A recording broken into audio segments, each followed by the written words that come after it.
مسلسل النُص من الأعمال الحلوة جدًا لأحمد أمين، بس اللي ما خدتش حقها بالنسبة لي.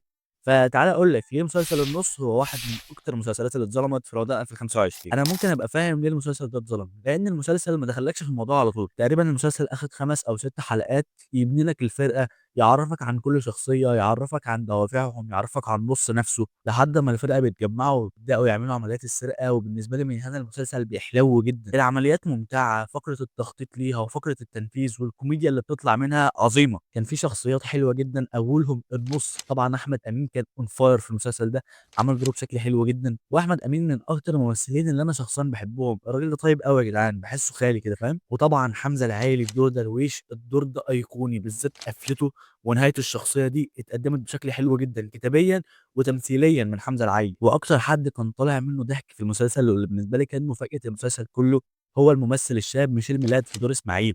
حرفيًا الدور ده من بعد ما دخل معانا في الأحداث وهو عامل كَم ضحك مش طبيعي. بالذات المشهد لمّا كان اتسطل فيه ده مشهد أيقوني بالنسبة لي. من أجمل ما في المسلسل ده إن هو قدر يصور لك فترة التلاتينات في مصر بشكل تحفة وبشكل ممتع جدًا، جدًا. أنا باحب مسلسل النُص، فلو أنت بتحبه زيي اكتب لي رأيك في الكومنتات واعمل لي لايك وfollow وshare وبس كده.